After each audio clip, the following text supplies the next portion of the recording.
పాత్రికేయ మిత్రులకు తెలియజేయడం ఏమనగా మా ప్రభుత్వం వచ్చి నేటికి సుమారు డిసెంబర్ 7కి ఒక 1 ఇయర్ కావస్తుంది. ఈ 1 ఇయర్ కాలంలో మేము గత ప్రభుత్వంలో ఇచ్చినటువంటి సీఎం రిలీఫ్ ఫండ్ కానీ ఆ ప్రపోజల్స్ కూడా మేము ఇప్పుడు పేమెంట్ చేయడం జరిగింది. ఒక 100 పైసలకు చెక్కులు మేము డిస్ట్రిబ్యూట్ చేయడం జరిగింది. అలాగే ఇంకొక 200 వరకు కూడా మళ్ళీ కొత్త సీఎం రిలీఫ్ ఫండ్ అప్లై చేయడం జరిగింది. అయ్యే కాకుండా ఎల్ఓసీలు కూడా ఎడపల్లి మండలంలో ఒక 15 నుంచి 20 వరకు ఎల్ఓసీలు కూడా అప్లై చేసి వాళ్ళకు కూడా నిమ్స్లో వైద్యం కొరకు వాళ్ళకు కూడా పేమెంట్ ఇచ్చేయడం జరిగింది.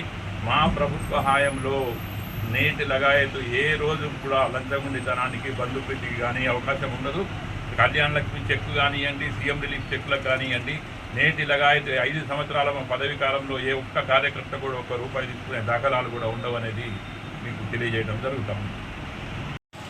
మా శాసనసభ్యులు పెద్దలు మాజీ మంత్రివర్యులు సుదర్శన్ రెడ్డి గారు, అలాగే మా ముఖ్యమంత్రి రేవంత్ రెడ్డి గారి యొక్క సహాయ సహకారాలతో ఈ కార్యక్రమాలన్నీ చేయడం జరుగుతూ ఉన్నది.